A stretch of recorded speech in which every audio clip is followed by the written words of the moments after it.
Hello ನಮಸ್ಕಾರ ಕನ್ನಡಿಗರೇ, welcome back to my YouTube channel guys. ನಾನು ನಿಮ್ಮ Rocky. Please subscribe and support guys. ಇವತ್ತಿನ ಬ್ಲಾಗ್ ಬಂದು ಹೇಮಗಿರಿ ವರದರಾಜ ಸ್ವಾಮಿ ಜಾತ್ರಾ ಮಹೋತ್ಸವ. ನಾನು ನನ್ನ ಫ್ರೆಂಡ್ಸು ಫ್ಯಾಮಿಲಿ ಎಲ್ಲ ಬಂದಿದ್ದೀವಿ. ಈ ಜಾತ್ರೆ ಎಲ್ಲಿ ನಡೆಯುತ್ತೆ, ಯಾವಾಗ ನಡೆಯುತ್ತೆ, ಎಷ್ಟು ದಿನ ನಡೆಯುತ್ತೆ, ಇಲ್ಲಿನ ಹಿನ್ನೆಲೆ ಏನು, ಕಂಪ್ಲೀಟ್ ಮಾಹಿತಿನ ತಿಳಿಸ್ಕೊಡ್ತೀನಿ ಬನ್ನಿ. ಆ್ಯಕ್ಚುಲಿ ವೀಡಿಯೋನ ಲಾಸ್ಟ್ ವೀಕೆ ಅಪ್ಲೋಡ್ ಮಾಡಬೇಕಿತ್ತು. Sorry for the delay. Actually time ಇಲ್ಲದೆ ಎಡಿಟ್ ಮಾಡದೆ ಇವತ್ತು ಅಪ್ಲೋಡ್ ಮಾಡ್ತಾಯಿದ್ದೀನಿ. ದಯವಿಟ್ಟು ಕ್ಷಮೆ ಇರಲಿ ಅಂತ ಹೇಳ್ತಾ ಈ ವಿಡಿಯೋನ ಸ್ಟಾರ್ಟ್ ಮಾಡ್ತಾಯಿದ್ದೀನಿ. ಈ ದೇವರು ಬಂದು ನಮ್ಮ ಅಜ್ಜಿ ಮನೆ ದೇವರು, ಅಂದರೆ ಅಮ್ಮನ ಮನೆ ದೇವರು ಹೇಮಗಿರಿ ವರದರಾಜ ಸ್ವಾಮಿ. ಪ್ರತಿ ವರ್ಷ ಈ ಜಾತ್ರೆ ಮಾಡೋಕ್ಕೆ ಈ ಕ್ಷೇತ್ರಕ್ಕೆ ಬರ್ತಾ ಇರ್ತೀವಿ. ನಾನು ನಮ್ಮ ಫ್ಯಾಮಿಲಿ ಎಲ್ಲ, ಅಜ್ಜಿ ಮನೆ ಫ್ರೆಂಡ್ಸ್ ಎಲ್ಲ ಬರ್ತಾ ಇರ್ತೀವಿ. ತುಂಬ ಚೆನ್ನಾಗಿರುತ್ತೆ. ಬನ್ನಿ ಈ ಮುಂದೆ ವೀಡಿಯೋ ಮಾಡ್ತಾ ಹೋಗ್ತಾ ಇದ್ದಾವೆ ಗೈಸ್. ಇಲ್ಲಿ ಕಣ್ಣು ಕಾಣದೇ ಇರೋರು ಅಂದರೂ ಹಾಡು ಹೇಳ್ತಾಯಿದ್ರು, ತುಂಬ ಚೆನ್ನಾಗಿ ಹಾಡು ಹೇಳ್ತಾಯಿದ್ರು. ಅವ್ರ ಧ್ವನಿ ತುಂಬ ಚೆನ್ನಾಗಿತ್ತು. ದಯವಿಟ್ಟು ನಿಮ್ಮ ಕೈಲಾಗಿದ್ದು ನೀವು ಸಹಾಯ ಮಾಡಿ ಗೈಸ್. 5 ರೂಪಾಯಿನೋ 10 ರೂಪಾಯಿನೋ ನಿಮ್ಮ ಕೈಲಿ ಎಷ್ಟಾಗುತ್ತೆ ಅಷ್ಟು ದಯವಿಟ್ಟು ಸಹಾಯ ಮಾಡಿ. ಅವರೊಂದು ಊಟಕ್ಕೋಸ್ಕರ ಕಷ್ಟಪಡ್ತಾ ಇದ್ದಾರೆ. ದಯವಿಟ್ಟು ನಿಮ್ಮ ಕೈಲಿ ಎಷ್ಟಾಗುತ್ತೋ ಅಷ್ಟು ನೆಲ್ಪ್ ಮಾಡಿ, ಇವರೆಲ್ಲರೂ ಈ ಥರದವ್ರು ಸಿಕ್ಕಿದ್ರೆ ಅಂತ ಹೇಳ್ತಾ ಈ ವಿಡಿಯೋನ ಸ್ಟಾರ್ಟ್ ಮಾಡ್ತಾಯಿದ್ದೀನಿ. ಈ ಜಾತ್ರೆ ನಡೆಯೋದು 3 ದಿನಗಳ ಕಾಲ. ಜನವರಿ ಟೈಮಲ್ಲಿ ಸಂಕ್ರಾಂತಿ ಹಬ್ಬದಿಂದ ಹಿಡಿದು ನೆಕ್ಸ್ಟ್ 2 ಡೇಸ್, ಅಂದರೆ 3 ಡೇಸ್ ನಡೆಯುತ್ತೆ.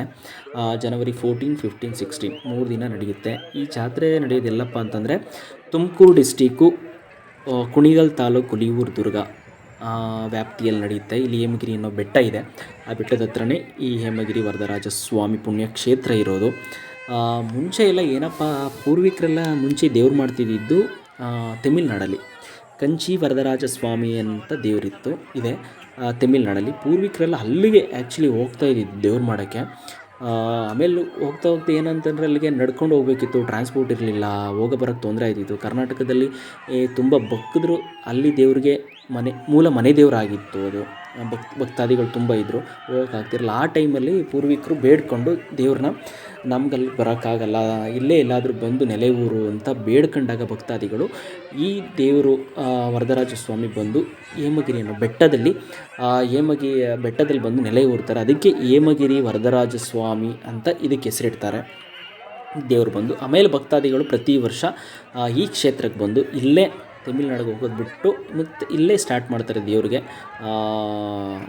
ಪೂಜೆ ಮಾಡೋಕ್ಕೆ, ಜಾತ್ರೆ ಮಾಡೋಕ್ಕೆ. ಇದು ವಿಶೇಷವಾಗಿ ಸಂಕ್ರಾಂತಿ ಹಬ್ಬದ ಟೈಮಲ್ಲಿ ನಡೆಯುವಂಥ ಜಾತ್ರೆ ಇದು.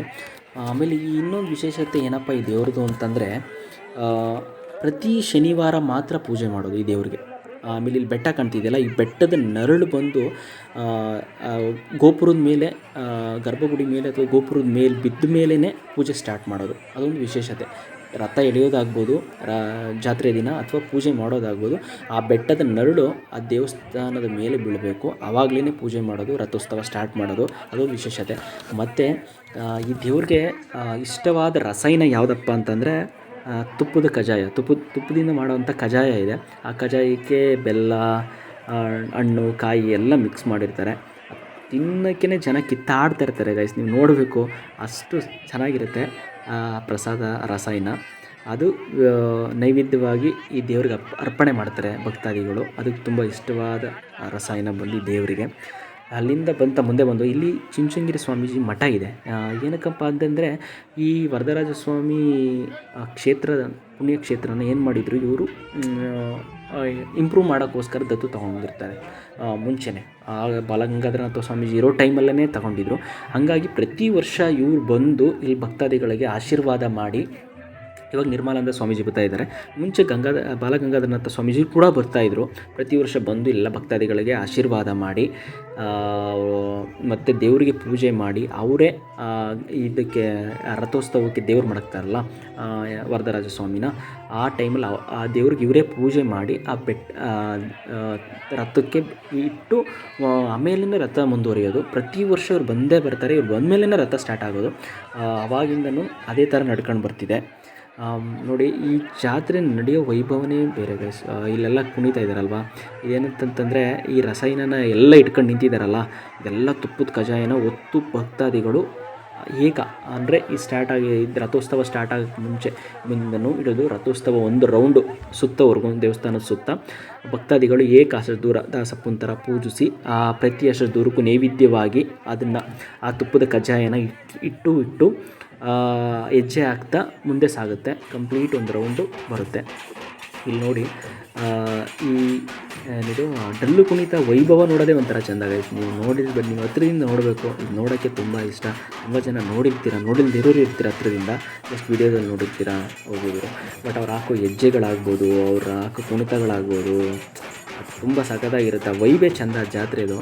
ತುಂಬ ಚೆನ್ನಾಗಿತ್ತು ಮಾತ್ರ.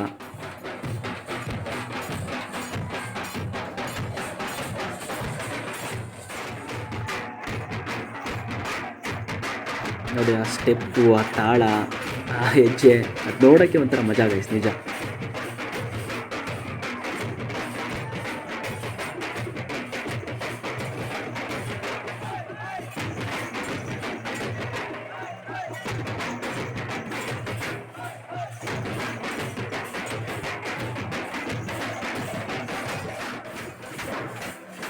ಇಲ್ಲಿ ನೋಡಿ ಈ ದೇವ್ರುಗಳು ಎಲ್ಲ ಕತ್ತಿ ಇಟ್ಕೊಂಡು ಮುಂದೆ ಹಿಂಗೆ ಸುತ್ತುತ್ತಾ ಅದಕ್ಕೊಂದು ತಾಳ ಹೇಳ್ಕೊಂಡು ಮುಂದೆ ಹೋಗಿ ಬಟ್ಟೆ ಹಾಸಿ ಅದಕ್ಕೆ ನೈವೇದ್ಯ ನೋಡಿ ಎಲ್ಲ ಹಾಕ್ತಾಯಿದ್ದಾರೆ ನೋಡಿ. ಈ ನೈವೇದ್ಯನ ಎಲ್ಲ ಮನೆಯವರು, ಪ್ರತಿ ಮನೆ ದೇವರು ಯಾರ್ಯಾರು ಬಂದಿರ್ತಾರೆ ಎಲ್ಲ ನೈವೇದ್ಯನ ಹಾಕಿ ಅರ್ಪಣೆ ಮಾಡ್ತಾರೆ ದೇವ್ರಿಗೆ.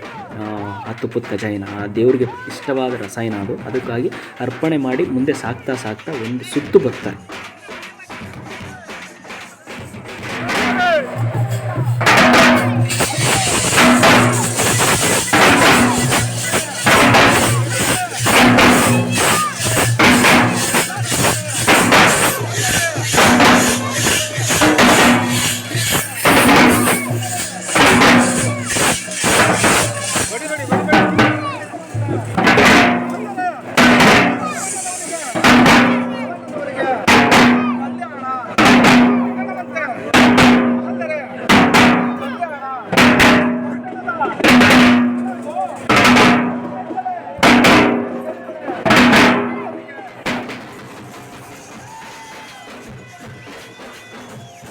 ನೋಡಿ ರಥ ಸ್ಟಾರ್ಟ್ ಆಗಿದೆ. ರಥ ಸ್ಟಾರ್ಟ್ ಆಯಿತಾ ಬಾಳೆಹಣ್ಣೆಲ್ಲ ರಥಕ್ಕೆ ಎಸೀತಾ ಇದ್ದಾರೆ ನೋಡಿ.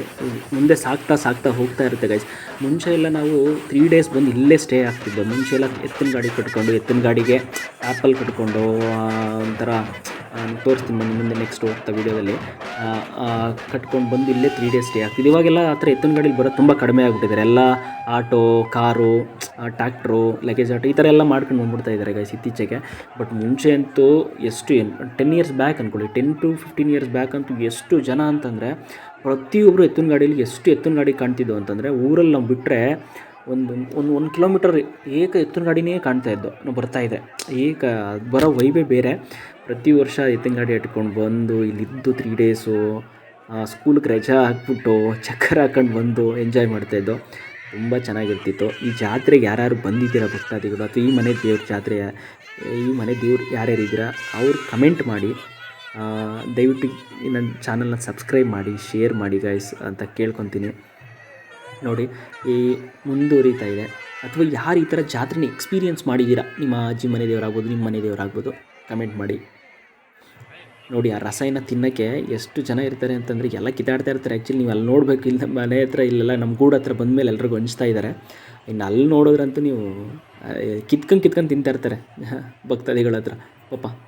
ಅಷ್ಟು ಚೆನ್ನಾಗಿರುತ್ತೆ ನೋಡಿ. ಎತ್ತಿನ ಗಾಡಿ ಈ ಥರ ಕಟ್ಕೊಂಡ್ಬರ್ತಿದ್ದೋ ಗೈಸ್ ನಾವು ಮುಂಚೆ.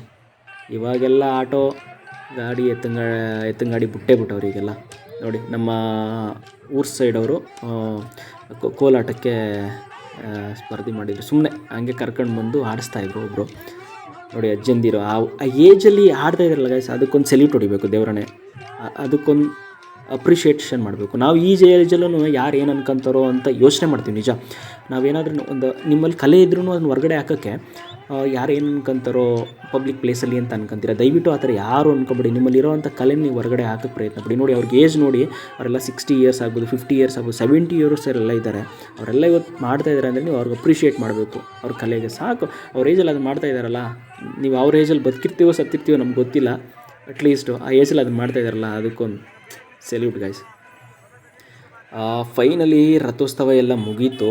ಹಿಂಗೆ ಒಂದು ರೌಂಡ್ ಹೋಗೋಣ ಅಂತ ಬೀಟ ಹಾಕ್ತಾ ಇದ್ದೀವಿ. ನೆಕ್ಸ್ಟ್ ದೇವಸ್ಥಾನಕ್ಕೆ ಹೋಗಬೇಕಿತ್ತು. ಟೆಂಪಲ್ ಅವಾಗ ರಶ್ ಇತ್ತು, ಸಿಕ್ಕಾಬಟ್ಟೆ ಹೋಗೋಕ್ಕಾಗಿರಲಿಲ್ಲ. ಈಗ ಟೆಂಪಲ್ಗೆ ಹೋಗೋಣ ಅಂತ ಒಳಗಡೆ ಬಂದು ಒಂದು ರೌಂಡ್ ಹೊಡ್ಕೊಂಡು ಈಗ ಟೆಂಪಲ್ ಒಳಗಡೆ ಹೋಗ್ತಾಯಿದ್ದೀವಿ. ತುಂಬ ರಶ್ ಐತೆ ಕಂಪೇರ್ ಟು ರಥೋತ್ಸವಕ್ಕಿಂತ ಮುಂಚೆ. ಇವಾಗ ಸ್ವಲ್ಪ ಬೆಟರ್ ಅನ್ಕೊತೀನಿ. ಒಳಗಡೆ ಹೋಗ್ತಾಯಿದ್ದೀವಿ. ತುಂಬ ಅಲಂಕಾರ ತುಂಬ ಚೆನ್ನಾಗಿ ಮಾಡಿದ್ದಾರೆ ಈ ಸಲ ಹೂವದ್ದು. ನೋಡಿ ವರದರಾಜ ಸ್ವಾಮಿ ಭಕ್ತಾದಿಗಳು ತುಂಬ ಜನ ಇದ್ದಾರೆ. ಫೈನಲಿ ದರ್ಶನ ಮಾಡ್ದೋ, ಹತ್ರದಿಂದ ಹೋಗಿ ದರ್ಶನ ಮಾಡ್ಕೊಂಡು ದೇವ್ರಿಗೆ ಹೊರಗಡೆ ಬಂದೋ ಗೈಸ್. ಲೈಟಿಂಗ್ಸ್ ಎಲ್ಲ ಚೆನ್ನಾಗಿ ಅರೇಂಜ್ಮೆಂಟ್ ಮಾಡಿದ್ದಾರೆ. ಮುಂಚೆ ಹಳೆಯ ದೇವಸ್ಥಾನ ಇತ್ತು, ಇನ್ನೂ ಅದು ಅಭಿವೃದ್ಧಿ ಮಾಡೋದು ಇನ್ನೂ ಚಿಕ್ಕದು. ಈಗ ನೋಡಿ ಇಲ್ಲಿ ನಾಟಕ ವ್ಯವಸ್ಥೆ ಇದೆ, ನಾಟಕ ಮಾಡ್ತಾರೆ, ಅಲ್ಲಿ ನಾಟಕಕ್ಕೆಲ್ಲ ರೆಡಿ ಮಾಡಿದ್ದಾರೆ. ಪ್ರತಿ ವರ್ಷ ನಾಟಕ ಮಾಡ್ತಾರೆ. ಸೆಕೆಂಡ್ ಡೇ ರಥೋತ್ಸವ ಆಗಿದ್ದ ದಿನ ನೈಟು ಪ್ರತಿ ವರ್ಷ ನಾಟಕ ನಡೆಯುತ್ತೆ ಇಲ್ಲಿ. ನೆಕ್ಸ್ಟ್ ಎಲ್ಲ ಮುಗಿಸ್ಕೊಂಡು ರೌಂಡೆಲ್ಲ ಆಯಿತು. ನಮ್ಮ ಗೂಡು ಹತ್ರ ಹೋಗ್ತಾ ಇದ್ದೀವಿ. ಇಲ್ಲಿ ದಾಸಪ್ಪನ ಪೂಜಿಸ್ತಾರೆ. ಅಂದರೆ ಇಲ್ಲಿ ಇರುವಂಥ ಊರು ಸೈಡ್, ನಮ್ಮ ಊರು ಸೈಡ್ ಅವರು, ನಮ್ಮ ಊರು ಸೈಡ್ ಅವ್ರು ಏನು ಮಾಡ್ತಾರೆ, ಇಲ್ಲೆಲ್ಲ ದುಡ್ಡನ್ನ ಕಲೆಕ್ಟ್ ಮಾಡಿ, ಅಕ್ಕಿನ ಕಲೆಕ್ಟ್ ಮಾಡಿ ಏನು ಮಾಡ್ತಾರೆ ಅಂತಂದರೆ ಇಲ್ಲಿ ದಾಸಪ್ಪನ ಪೂಜಿಸಿ ನೈವೇದ್ಯವಾಗಿ ಅರ್ಪಣೆ ಮಾಡಿ ದೇವ್ರಿಗೆ ಊಟನ ಎಲ್ರಿಗೂ ಊಟ ಹಂಚ್ತಾರೆ. ಫ್ಯಾಮಿಲಿ ಯಾರ್ಯಾರು ಬಂದಿರ್ತಾರೆ, ಫ್ರೆಂಡ್ಸು ಫ್ಯಾಮಿಲಿ ಎಲ್ಲ ಬಂದು ಇಲ್ಲಿ ಊಟ ಅಡುಗೆ ಎಲ್ಲ ರೆಡಿ ಮಾಡಿರ್ತಾರೆ. ಈ ದಾಸಪ್ಪನೆಲ್ಲ ಪೂಜಿಸಿ ಕೈ ಮುಗಿದು ಎಲ್ಲ ಹಸ್ಕೊಂಡಿರ್ತಾರೆ. ಒಬ್ಬೊಬ್ರು ಬೆಳಗ್ಗೆಯಿಂದ ಯಾರ್ಯಾರು ಇದ್ದ ಮನೆ ದೇವರೆಲ್ಲ ಕೊನೆಗೆಲ್ಲ ಒಪ್ಪತ್ಬಿಟ್ಟು ದೇವರಿಗೆ ಫ್ರೆಂಡ್ಸು ಫ್ಯಾಮಿಲಿ ಯಾರ್ಯಾರು ಬಂದಿರೋ ಎಲ್ಲ ಊಟ ಮಾಡ್ಕೊಂಡು ಯಾರಾದರೂ ಬಂದು ಮಾಡ್ಬೋದು. ಸುಮಾರು ಕಡೆ ಊಟಗಳನ್ನ ಅವ್ರವ್ರು ಇದ್ರಲ್ಲಿ ಮಾಡ್ತಾರೆ. ಎಲ್ಲ ಮುಗಿಸ್ಕೊಂಡು ಫೈನಲಿ ಇಲ್ಲಿಂದ ಹೊರಟೋ ಗಾಯ್ಸ್.